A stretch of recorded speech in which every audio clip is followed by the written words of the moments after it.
At times, women, as we grow up, we don't see enough leaders in front of us or at the round table. So we believe that there's one ball to be had. So we box out for it.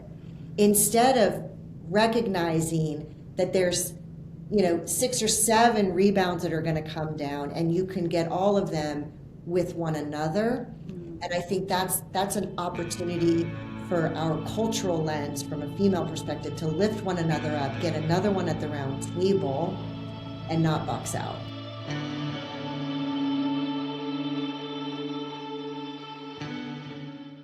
Welcome to Leadership on New Terms, a show with the leaders renegotiating the terms of work as AI rewrites the work itself. I'm Caroline Fairchild. I'm so excited to be here with Paige Thomas. She is a seasoned retail executive who very recently took on the role of Chief Commercial Officer at Rent the Runway. Paige, thank you so much for joining us. Thank you so much for having me. I love to spend time with you, Caroline. You know that. So I'm really, really excited for our discussion today, and of course, hope to relate some of it to my new role. What an interesting time to join that business, and I'm really excited to dive deeper into that. But Paige, you've worked at a lot of really iconic places in your career, whether it's Kohl's or Nordstrom or Saks Fifth. I want to start our conversation at Nordstrom. You told me yourself you really had everything there. The job, there was a lot of promotions. I think you've exited as executive vice president. Your kids were nearby. You said you really had no reason to leave Nordstrom. So what made you say yes to the opportunity to become CEO at Saks Fifth? Yeah, no, I love that question. Well, I will give a little bit of credit to Helena Folks, who I have a lot of time and admiration for, and she was quite convincing. But the core of the question, I think, really was having the confidence in myself. I had this really unbelievable experience serving the customer at Nordstrom, an unbelievable organization, an unbelievable brand, high growth opportunity, and yet the Saks Fifth opportunity was really clear to me that the customer was being underserved. And I'm so passionate about bringing that to life that as I really started to have conversations with the organization, I guess I found myself in this place that the risk reward was really interesting to me. And I think that, when we spoke about this, it's like I'm at this new point in my career where I'm an empty nester, my kids are out in the world. This was an opportunity in New York, and I really, really believed in the opportunity and the customer. And so it was a bit of a leap, and yet it was really appropriate for me at that time in my career. So you believed in the leadership, believed in the opportunity, and it was the great time in your career. But Paige, when we spoke, you told me that this shift taught you something about the types of opportunities you look for when you are trying to start something new. We see so many people in career transition right now. What is your secret sauce? What type of stage is a company in when you like to join? So what I know about myself now, for sure, is that while I can manage and lead scale, I can manage and lead the cruise liner because I've done that, and it's been really exciting. But my secret sauce is transformation and building and bringing people along to a really new place. Not kind of a new place, but really transforming. And I had those opportunities even at Nordstrom with Nordstrom Rack, where that business went from less than 2 billion to over 4 billion. I reimagined the men's space, opened the flagship store, the first Nordstrom headline in Manhattan. Like it was stressful and exciting. And I think that was that journey that you're describing, that I really started to have these experiences that I reflected back on. My secret sauce, what I love to do, what wakes me up in the morning. And it is grounded in the customer, but back to your question, it really is to build and scale and transform a business that gets me really excited. So that transformational leadership opportunities that you look for. And you said Well, before we get to you leaving Saks Off Fifth, we have to talk about how you led that company during the heart of the pandemic, which is actually the how we first got connected. What was that like? What did you learn about yourself running a major retailer during such a global crisis that made it hard for people to come together in person? Yeah, you're exactly right. So I literally arrived in New York City on February 17th, and we closed down all, starting the new job. That was my first day in the office.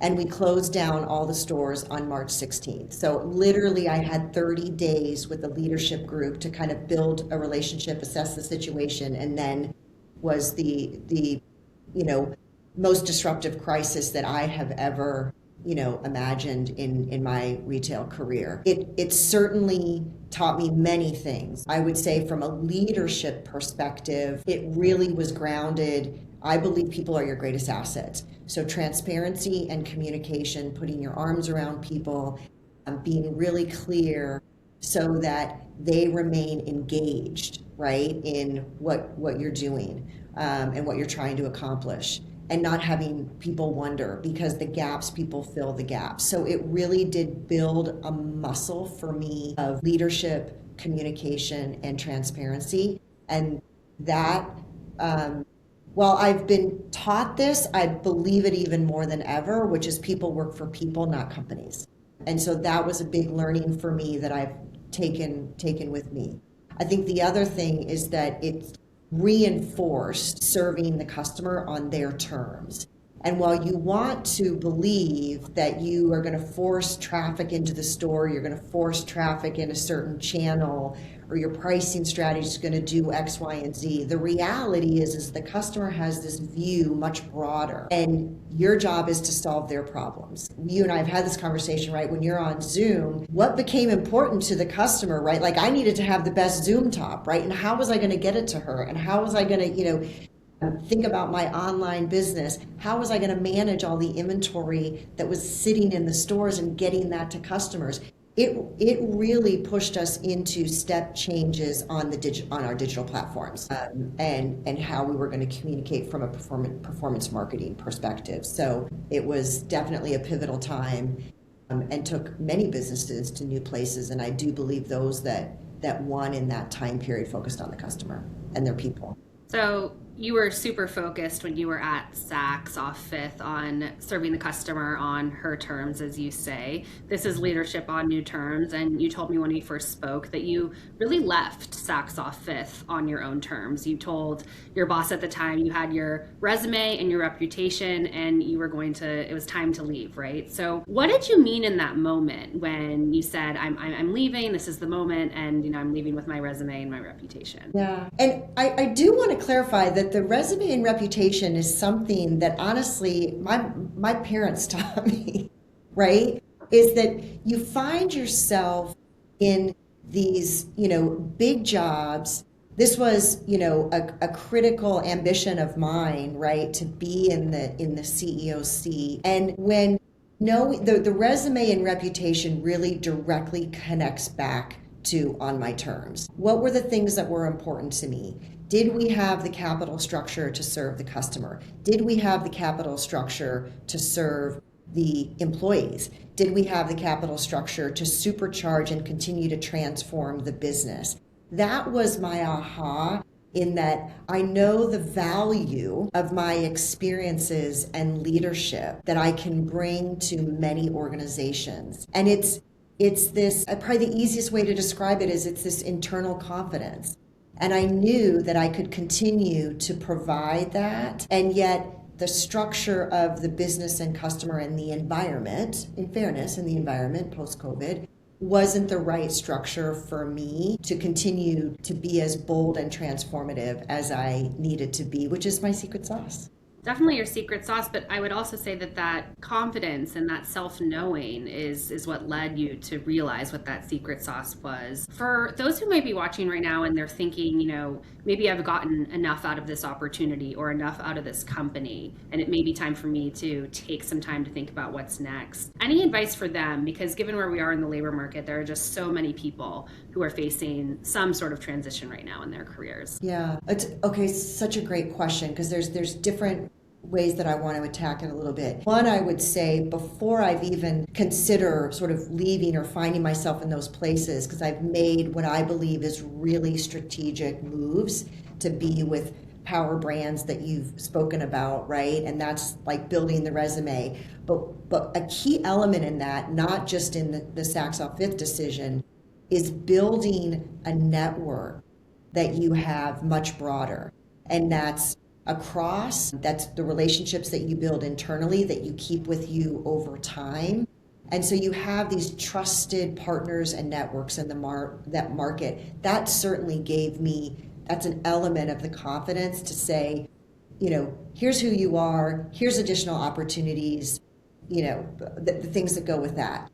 Getting also to a point in my career where I really found the right level of reward and independence. And so I have I could make those choices and trusted enough in myself because of my network and the results that I had. That's the piece. It's like nobody can take my resume away from me. And so I always had outreach and discussions. And then I found this really, the secret sauce of transformation pushed me constantly into these conversations in the market and in the network of entrepreneurial.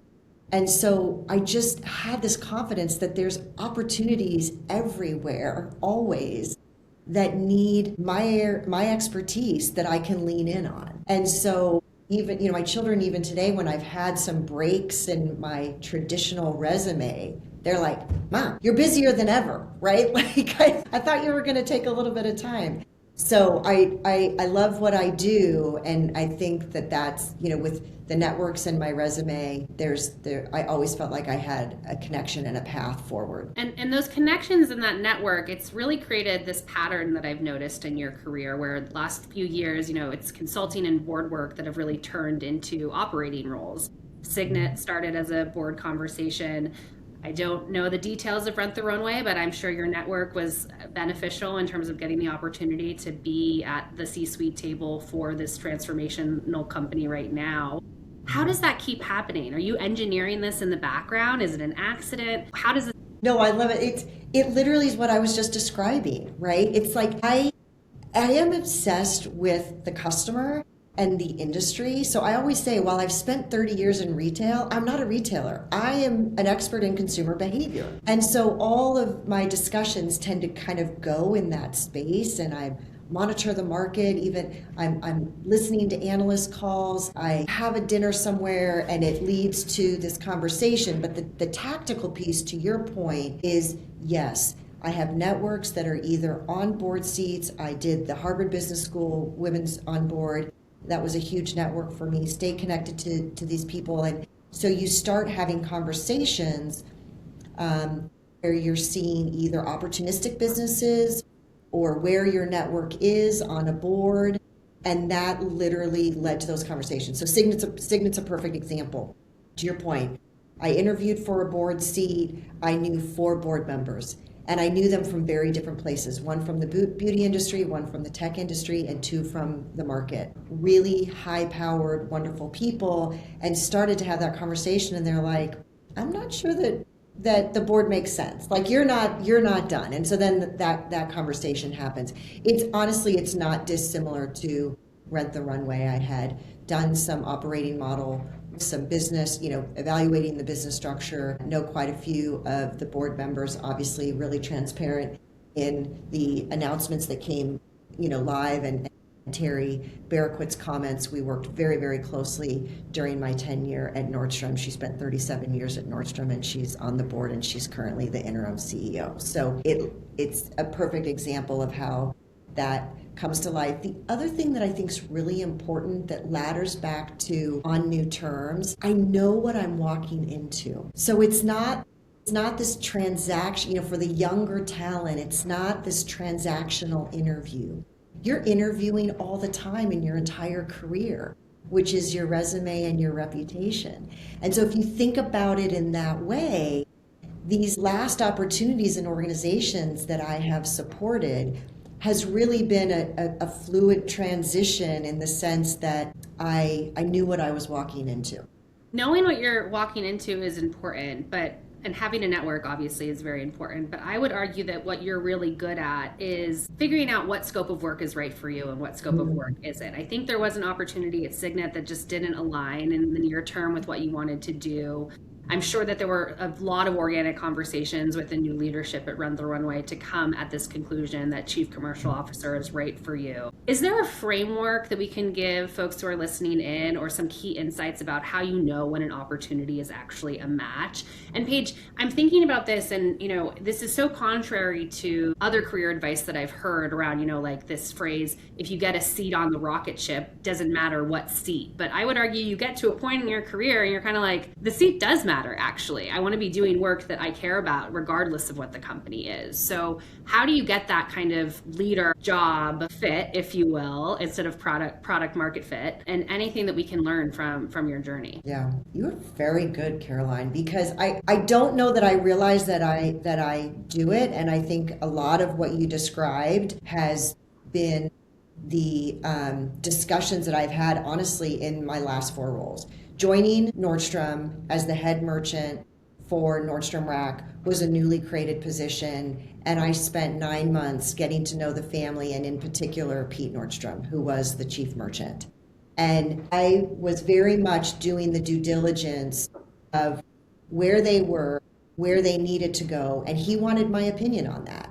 He very specifically said, we don't have anyone internally that has managed 300 stores or over 300 stores, right? We've only hired internally. We don't have a single merchant that's done multiple categories. How should we think about that? Going coast to coast, open up in urban markets. So it's a little bit what I was describing. It's not a traditional interview. It's a business discussion of the value and my capabilities that I can bring that defines the role. In full transparency, I was actually interviewing for a different job, and the Nordstrom Rack job was created for me, which is the one that was hired. Wow. So it's been a while, and I kind of forgot that for a second, which is very, very interesting. Not different from Signet, as I shared, and the Rent the Runway opportunity is exactly that, where very disruptive, unbelievable brand, concept, and technology platform that's unmatched in the industry, and also finding itself 17 years in, almost 2 decades, and not having a high growth profitable model. And so that was the work I was doing and trying to understand in the due diligence to know what I was walking into, but while simultaneously I scoped my job. I wrote the job description. Now, we played with it, by the way, with the board, but I wrote the job description with some help of AI. Yeah, I seriously love that. I hope to get to a point in my career where I'm writing my own job description. Actually, I guess that is what I've done with starting this own company. Yes, but I digress. So it's clear to me when you emailed me and told me that this was where you ended up. It made so much sense to me based on our earlier conversations. This is exactly the stage and exactly the type of company that you said that you wanted to work for. It makes so much sense. But you earlier said that people work for people, they don't work for companies. It's clear that the work is, your secret sauce and something that you can have a real impact on. But was there a moment with the people where you said this was the right opportunity and the right team for me? Because as you know, the co-founder just left. There's an interim CEO in seat. So it's kind of a moment of flux. So how did you decide that this was the right opportunity and the right team? Yeah.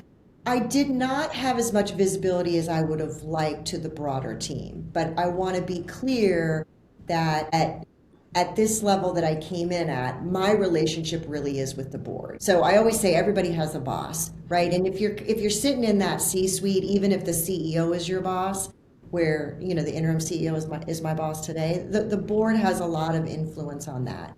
And I have spent time with the board for quite some months, getting to know them, understanding what their priorities are, what their timeline is, how they're thinking about capital structure and capital investment, how much do they believe in the runway, not to have a pun, but literally what they see as the runway. And we found a lot of alignment on that as I was getting deeper into the opportunity. So the people was very important for me at this point in my career to have a trusting working relationship, and I really did find that. And there were other opportunities in the market that I was sourcing, and this one was much more transformative. Definitely, I even said to the team in an offsite this week, it felt like a perfect match. I think it was Blake Nordstrom who once told you, this is your current assignment. So when you think back to him saying that to you, first of all, unpack what he meant by that. Yeah. And how did that lens lead you to make Rent the Runway and this new role your current assignment? Yeah, I love it. So the context is that within the Nordstrom culture is a servant leadership culture. And it's really unbelievable. And when I say servant leadership, it's an inverted pyramid. So when you think of a traditional organizational chart, it's a pyramid and it goes down. It is literally flips upside down for Nordstrom, and the customer is in the highest position. And so servant leadership is very true and lived every single day. So that's one context to be important, in that Blake is, really leading in his role to have everybody understand that the customer is at the center of every decision that we make. And it's not about a title, it's not about an org chart, right? Because the customer is really the boss. That's one. The second piece, which is really what I took away as a manager and leader, is that as you're running, as you're climbing the ladder per se, or wanting to reach your ambitions, and there's points probably for many in their career, but for me at that point, I was an executive team member, right? I was on as they call it, the ELT. I am at the round table. And so getting comfortable to be at the round table and understanding that while I ran, I was head merchant for Nordstrom Rack, I had peers that were the head merchant for women's in full price and men's in full price and kids and shoes. And any decision that I make has to be grounded in serving the customer and serving Nordstrom. So I couldn't put any jeopardy to the women's full price business, right? I couldn't put jeopardy to an online business somewhere. I couldn't wreck shop with supply chain, right? From if there was an unintended consequence from profitability. It really is the holistic group sitting at the round table and serving the customer and serving Nordstrom. And that has I have taken that with me, which has built that internal confidence that I was talking about earlier and led to this decision at Rent the Runway. I believe so much in the customer and the opportunity, and to be disruptive in this space based on what's happening with the competitive set and their growth trajectory. It didn't matter. I understand I have a title. It didn't matter about the title. It didn't matter who I do, because I'm at the round table. Yeah. This is my assignment. I thought about that line, this is your current assignment, often since you first told it to me, because I think it gives this healthy separation that not a lot of leaders, I would argue not a lot of women leaders, have between their title and who they are as a person. And so I've been using it a lot, and I think it's such a good framework for particularly ambitious leaders who identify so strongly with their job. The other thing that I think we spoke about, which I just want to bring in, because it resonated speaking about women. And I'm super passionate about thinking about female development and creating opportunities and really teaching that internal confidence. And so one of the things that I've often said is, which relates back to the assignment, my peer group from a female perspective, I have seen what I call block out, right? And so it's the basketball turn of boxing out to get the rebound, right? Because there's one ball that's coming down. And at times, women, as we grow up, we don't see enough leaders in front of us or at the round table. So we believe that there's one ball to be had. So we box out for it. Instead of recognizing that there's 6 or 7 rebounds that are going to come down, and you can get all of them with one another. And I think that's an opportunity for our cultural lens from a female perspective to lift one another up, get another one at the round table, and not box out. And that's the assignment, and losing that competitive environment at the round table. Such a great point, and it's something that, I hope, regardless of your gender, people who are listening in take in. It might be one ball, but you don't have to box people out. Paige, one of the big balls that is in front of a lot of leaders right now is AI and how it's reshaping and transforming work. You've seen the retail industry through so many different transitions. How is AI different? How are you thinking about it, and how it's going to impact the work that you do at Rent the Runway? Yeah, love it. So when I think about these big shifts, secular trends, right, that start to really be disruptive in the market, and I feel like they're always coming at you. There was early conversation about digital, and I think people wanted to ignore it for a while, and the reality is you can't, right? And those that didn't address it pre-COVID certainly had to, right? And so I think of, and then there's others, which are these disruptive things, the 2008 crash and how you were going to think about value differently and how that related to your brand. And that may have been a tweak and adjustment, and then you sort of got back on the train and moved. So certain ones are very disruptive. Some are just noisy. I've been to lots of trade shows, and what was, the meta space going to be, and how people were going to address that. And when I think about what I'm exposed to, what our employees are exposed to, what customers are exposed to, I literally, I'm not gonna lie, I was on an Amazon app. I'm in the process of relocating, and that experience has shifted in the last couple of weeks. I don't know if I'm a beta tester or not, but right, the whole AI chat. So there's this one has to be addressed. And so when I think about my role that is the thread across all the business functions and is held accountable for revenue and profitability for Rent the Runway, AI has to be addressed in every thread that we implement. The customer experience, how the brand comes to life, how we think about curation of product and merchandising, how we think about, and we know this very, very well through the customer lens, how we deal with QC at our fulfillment centers.